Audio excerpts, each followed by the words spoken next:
On today's show, the Wolves go down 0-3 against the Mavericks in the Western Conference Finals. What's the biggest reason for the Wolves' struggles in this series so far? Why they're down 0-3, and what adjustments can they make? Do they have a chance of getting themselves back into this series? It's all coming up on today's Locked On NBA.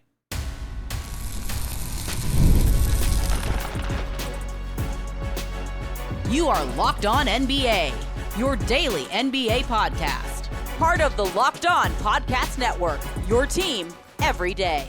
What's up, and welcome to another edition of Locked On NBA, the biggest stories with the local experts. I'm your host, Jackson Gatlin, also host of Locked On Rockets, right here on the Locked On Podcast Network, your team every day. Now, today's episode is brought to you by eBay Motors.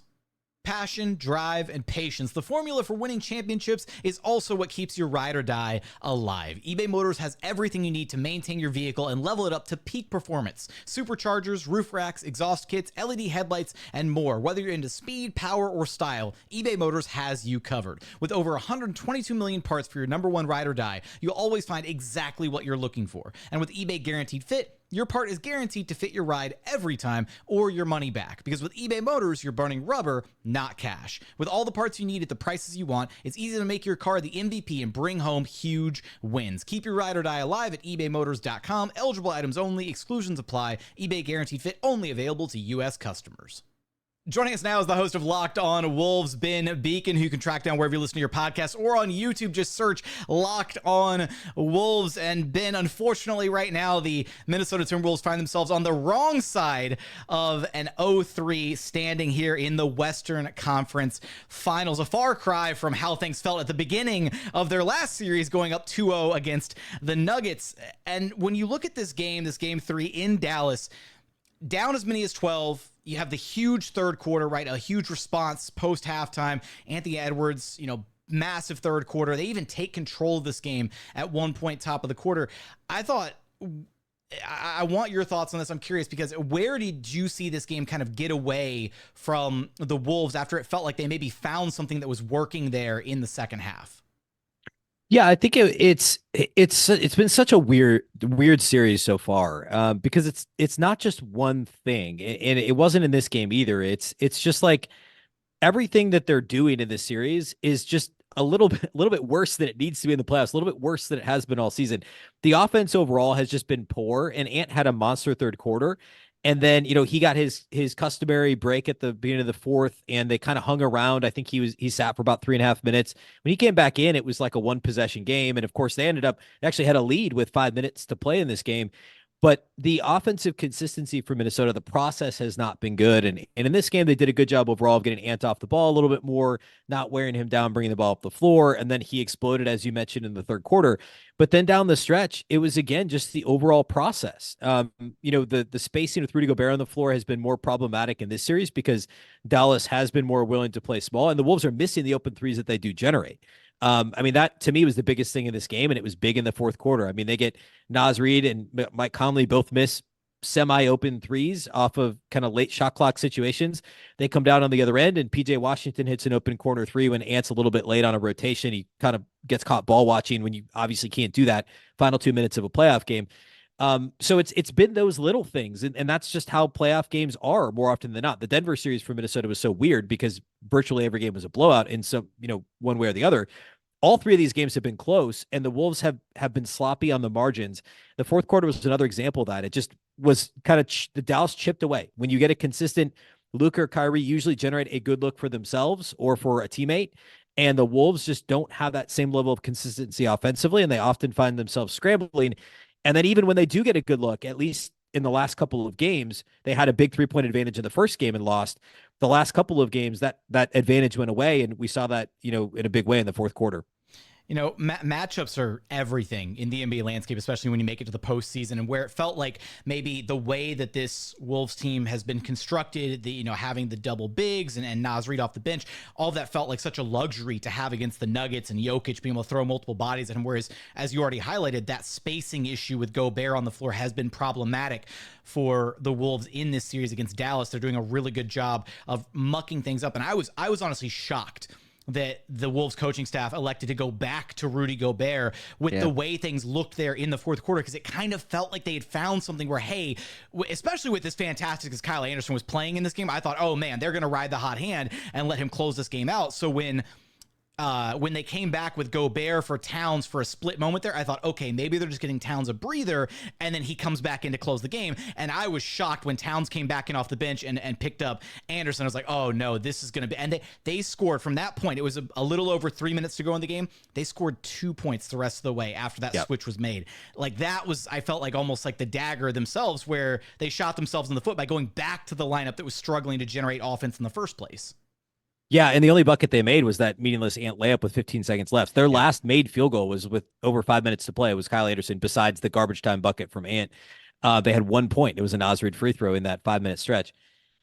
I agree. And I've been a staunch defender of Chris Finch and the Wolves coaching staff all season, and obviously they're in the conference finals, so nobody's saying, they have a bad coaching staff. But in this game and in this series, I truly believe that a chunk of this is maybe overconfidence in the process that's got them to this point, because the Wolves have stubbornly said, we aren't the Utah Jazz from 3 years ago, 2 years ago, whatever.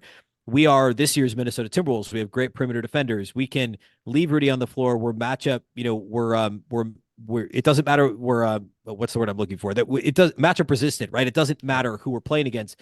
We're going to play big, and we're going to play big, and we're going to win it doing that. But you have to know, like, when there's a matchup, like if the Wolves went to the finals and played against the Celtics with Kristaps Porzingis on the floor, and obviously against the Nuggets, like, you could play Gobert all the time and it's going to work great. But there are certain matchups where it doesn't work as well. And I thought that maybe once Derek Lively went down, unfortunately, with an injury in the first half, Lively gave the Wolves a lot more problems than Daniel Gafford and certainly than Dwight Powell. So then you're thinking, okay, well, that gives Gobert even more of an advantage, and the Wolves interior on both ends of the floor in the paint will have an advantage. But that wasn't the case. It is a tough matchup for Rudy Gobert, and I do think down the stretch, because Kyle Anderson and Naz Reid were both playing really well, I wasn't super surprised by it, because that's what the Wolves have done all season, and people don't pay attention in the regular season, and I know it's a different animal in the playoffs. And I think this is an example of the coaching staff being a little bit stubborn. There's a little bit of hubris there of saying, like, it's gotten us to this point. We've told Rudy we're going to leave him on the floor. There was actually a moment late in game 2 where they took him off the floor, and Rudy shook his head and obviously wasn't happy with the decision. They ended up losing that game anyway. And of course, that game ended with him guarding Luka. But they played around with it a little bit. And in this game, they were like, you know what, let's go back with what got us here. And that was clearly the wrong decision. No team has ever come back from an 0-3 deficit in NBA playoff history. A handful of teams have come back and made it to a game 7 after being down 0-3, ripped off 3 straight wins, but none of them able to climb that hill and pull off 4 straight wins. What's one thing that you'd like to see this Wolves team adjust or do differently in game 4, give themselves a fighting chance, and maybe try to, dig themselves out of this hole that they have and get back into this series? Yeah, I don't have the hubris to call the Timberwolves winning the series. I'm not going to go there. But I will say real quick before I get to the adjustment, I will say that the Timberwolves have not lost 4 games in a row all season. They haven't lost 3 games in a row. They didn't lose 3 games in a row all season until the Denver series. They didn't lose 3 in a row all regular season. The only team in the league that could say that. They lost 3 in a row to Denver, responded by blowing them out in game 6 and the big comeback in game 7. So this team has had the ability to flip a switch. We saw that, in individual games. We've seen it over the course of a series. We've seen it in the regular season. So I'd be shocked at this point if they were swept. I wouldn't be surprised at all if they pushed it to a game 6. So adjustment wise, it is a clearly proven to be a bad matchup. I think the biggest thing is continuing to show on the defensive end, which I actually thought, it's weird to say because Luke and Kyrie both went for more than 30 in this game. But the defense, I thought the strategy was at least a little bit improved. Luka made some crazy shots again down the stretch. They also combined for only 9 assists and 7 turnovers, Luka and Kyrie did. So when they actually did blitz them on the perimeter, force the ball out of their hands, they made some mistakes. I mean, it got lost in the shuffle because, rightfully so, because the Wolves lost.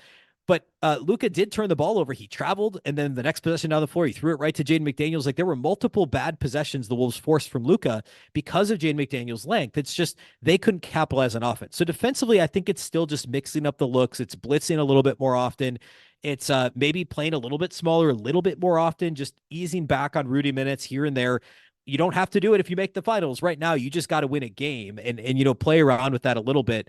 I think that's probably the move. Offensively, I'm going to sound like a broken record. I've said it on the show for a while. It's just making quicker decisions and playing faster. There were multiple ATOs in this game. They came out of a timeout and they didn't get a good shot. Like it's just because Ant's holding the ball too long, or in some cases, even Mike Conley's holding the ball too long. They're just not making decisions.